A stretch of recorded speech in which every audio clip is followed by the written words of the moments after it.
Hello, my name is Ash. Welcome to the channel. So for today's video, I was busy thinking about January 2024, what that budget and grocery planning looks like. And I thought I'd kind of take you through my thought process as to how I'm going to be cutting costs, working through whatever is already in my cupboards, and then just taking advantage of whatever deals I can find online. So one of the first things I was going to mention, and as you can see from the full display I have in front of me, not sponsored obviously, but I'm going to be doing a lot of baking. I decided to just go ahead and purchase 10 kilograms of flour up front. For my household, it is only two of us, myself and my fiance. And I have got an example of a fresh white loaf of bread that I baked earlier this morning. I was busy taking a look at the cost of bread, and even if I take a look at brown bread in general, anywhere between 18 and 21 Rand, and it just didn't seem logical to me to carry on purchasing bread as a weekly item when it's something that I could make. For Christmas this year, I did also request a bread maker, which we managed to find second-hand for about 500 Rand. So that has been put to good use for the last 3 or so days. So yeah, with January just around the corner, I thought we should get into it and see what the planning could look like. So I have got my phone on the side, or my old phone, since I'm filming with my current phone. And I kind of first thought about what does dinner look like for January. So chatted to fiance, and I know that one of the biggest ways that we can cut costs is also just incorporating soup and more soup than usual into meal plans. So we've agreed on having soup 3 times a day. 3 times a day, 3 times a week, my goodness. 3 times a week. Let me zoom in so you can actually see what I am writing. There we go. Cool. Maybe too zoomed, but all good. Okay, so that would be for soup, and that soup could be like chicken, maybe a lentil curry, cup of soup, vegetable, minestrone, sugar bean. It could really, opportunities are endless here. So that would be one of the options. Then the second option I was busy thinking about was something with rice. So either like a teriyaki, how do you spell teriyaki? Teriyaki type of chicken, rice, veg, or it could be like fish, steamed veg, rice. Rice is great because you can have that on hand no matter what. There's not like there's necessarily an expiration date to it. So those were definitely the top items, and of course you're getting your protein in there, you're getting your veggies as well. Another option we're busy looking at was pasta. So for pasta, of course, also a long-term item. But we could do tuna, a spaghetti bolognese type vibe, whether it's vegetarian or not. And then mac and cheese is also a good one. We don't have mac and cheese too often. There we go, mac and cheese. And then another option to cut down on some costs is breakfast for dinner, or like an omelette for dinner. I could honestly eat breakfast at any time of the day, but that's a good one. So they'll be egg-based. So egg-based. I will also put a screenshot in of what this looks like as well. And then one of the days, so if we think about it, there's 3, 4, 5, 6. Based on all of this, especially when it comes to soup, I tend to cook for an army.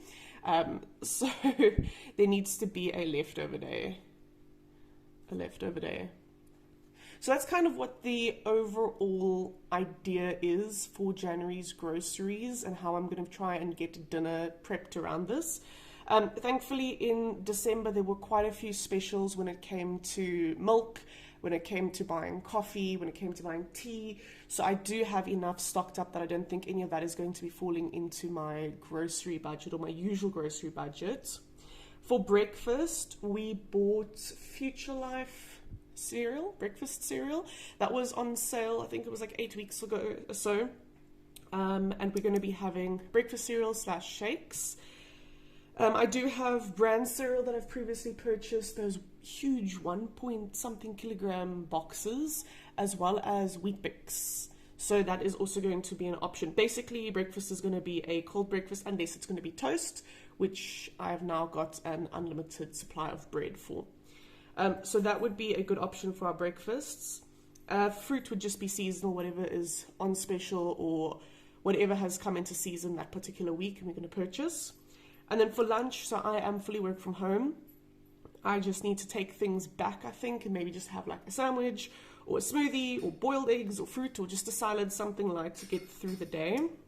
I was also busy taking a look at overall prices, and I'll pull up my phone so you can kind of see what I was looking at. One tip I would say is definitely go take a look at your online delivery apps. When I go in person, I'm not gonna lie, I get super overwhelmed with all the different options, and then you see new items, and then you want to buy new things and try new things, and I go in there for 3 items and I come back with 10, which is definitely not on the list, which means I'm spending more money. So taking a look at the items I'd need for that overall dinner meal plan. Eggs at the moment is like $69.99 for 18. I'm hoping that they are going to drop because the price of eggs has been absolutely crazy. Chicken thighs or the chicken mix, so it'll have drumsticks, thighs, wings. I think it's called a braai pack. I've been seeing a lot of those for under about 190 Rand for 1.8 kilos. You can freeze. Hake, I really do want to incorporate some more fish in besides like tuna. So hake, from what I could see, was about 150 Rand for 800 grams.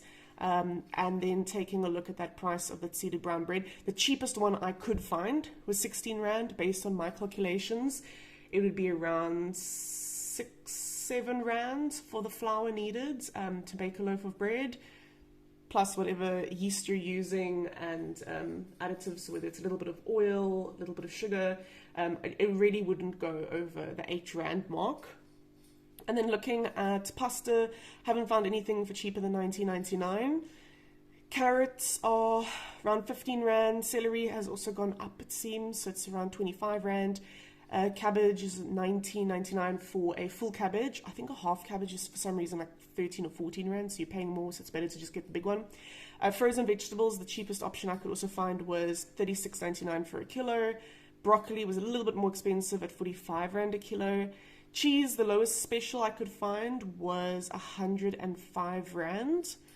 Bananas, 24.99 for a kilo. Apples is 34.99 for 1.5 kilos.